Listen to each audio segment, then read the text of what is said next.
तो करा नहीं पाए। तो जब 21 का टाइम आ रहा है तो 21 में आप जनगणना कराने के लिए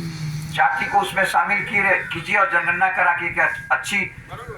आंकड़े इकट्ठा कीजिए और हमारे लोगों का विकास कीजिए, उसके लिए अच्छी नीतियों का निर्धारण कीजिए। तो हम लोगों को पूरा 2020 कोविड के कारण स्थगित था, आप सब लोग उसमें घरों में रहे होंगे। हम लोगों को बहुत मुश्किल से परमिशन मिला और हम लोगों ने गांधी की सत्याग्रह का स्थल चुना और वहां से रथ यात्रा लेकर 1 महीने से अधिक हुआ रथ यात्रा कई जिलों में चली और सरकार ने राज्य सरकार इसका संज्ञान लिया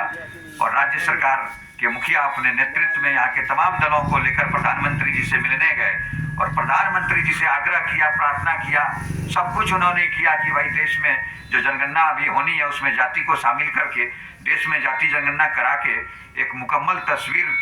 खड़ा कीजिए कि आखिर इस देश की संसाधनों पर किसका कब्जा है और कौन लोग पिछड़ गए हैं, उनको कैसे मेन स्ट्रीम में लाया जाए, सबके चेहरे पर आखिर मुस्कान आए तो कैसे आए, खुशहाली आए सबके जीवन में तो कैसे आए। जब तक नीतियां नहीं बनेगी, कुछ मिलता है तो नीतियां बनती है तब ना आपको मिलता है, तो वो कैसे हो। लेकिन माननीय प्रधानमंत्री जी ने माननीय नीतीश जी के नेतृत्व में जो तमाम दल के लोग प्रधानमंत्री जी से मिलने गए थे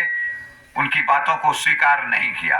और उन्होंने मना कर दिया कि हम जनगणना में जाति को शामिल नहीं करेंगे, देश में जाति आधारित जनगणना नहीं करेंगे। एक तरफ तो प्रधानमंत्री जी कहते हैं कि हम गरीबों की सरकार चला रहे हैं, हम गरीबों के लिए बन रहे हैं,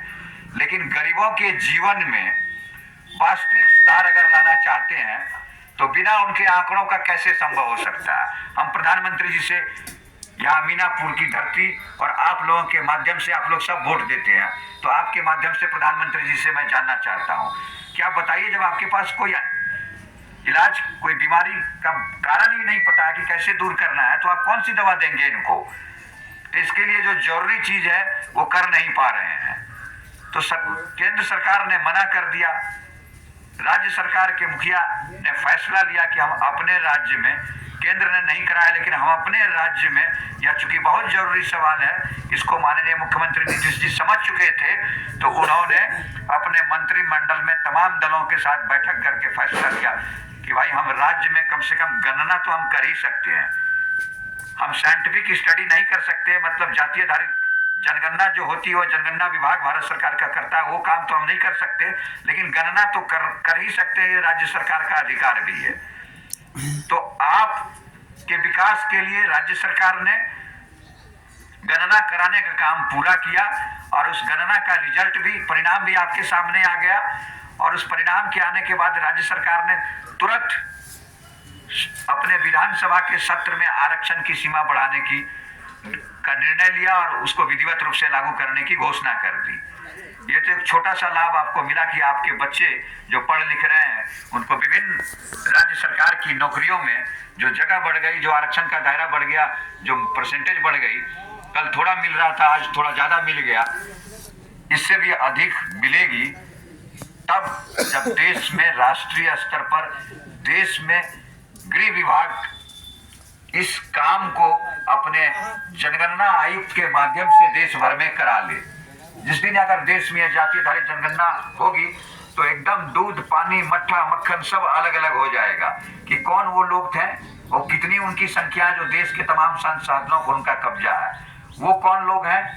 जो बहुत हाशिए पर जीवन जी रहे हैं, जिनका विकास सिर्फ दूर दूर तक नाता नहीं रह गया है, जिनके बच्चों को पढ़ने के लिए एक अच्छी स्कूल नहीं है, जिन्हें चिकित्सा के लिए, इलाज के लिए मुकम्मल अस्पताल नहीं है, अस्पताल है तो वहाँ डॉक्टर नहीं है, डॉक्टर है तो कोई व्यवस्था नहीं है। ये सारी चीजें जब निकल कर आएंगी, उसकी माली हालत कैसी है, उसकी शैक्षणिक हालत कैसी है, कौन लोग हैं जो पढ़ते पढ़ते बीच में छोड़ गया है, ड्रॉप आउट हो गया, उसको कैसे ठीक किया जाए, उसको कैसे मेन स्ट्रीम में लाया जाए। आज आप BA, MA, PhD कर लेते हैं, नौकरी नहीं मिलती है, पढ़ाई बेकार हो जाता है। मुझे कई ऐसे लोग मिले जो BA करके पान बेच रहे हैं, पान की दुकान चला रहे हैं, तो उस पान की दुकान चलाने के लिए BA तक की पढ़ाई की जरूरत है? नहीं है जरूरत। उस पढ़ाई का उपयोग तो कुछ बड़े काम के लिए करना चाहिए। तो इन सब हालातों को ठीक करने के लिए ये जितनी बीमारियां समाज के अंदर व्याप्त हैं, जितनी गैर बराबरी की खाई बढ़ती गई है, अब गैर बराबरी, अमीर अमीर होता चला गया, गरीब गरीब होता चला गया, रोजगार धंधे छिन गए, लोगों का भोजन छिन गया, महंगाई बढ़ गई, तमाम तरह की मतलब बीमारियां समाज के अंदर आ गई। इसको कैसे दूर करेंगे? इसको जानने के लिए, इसको दूर करने के लिए जाति जनगणना ही एक ऐसी एंटीबायोटिक है जो इन तमाम बीमारियों को दूर कर सकती है। और केंद्र सरकार दूर नहीं करना चाहती है। केंद्र सरकार अगर दूर करना चाहती तो जो सामान्य जनगणना 2021 में होना था उसको गृह मंत्री जी ने रोक दिया। सामान्य जनगणना भी नहीं कराई गई, उन्होंने जनगणना को रोका। और आपकी ताकत का इंतजार वो कर रहे हैं कि क्या आप ऐसे सवाल पर वोट दे रहे हैं या फिर जो तरीका बना हुआ है, जो ट्रेडिशन बना हुआ है कि कोई आया कुछ पैसे दे गया, उसके आधार पर वोट दे दिया, कोई जाति के आधार पर वोट दे दिया, कोई किसी अन्य सवाल पर वोट दे दिया। तो याद रखिए, मैं आपके बीच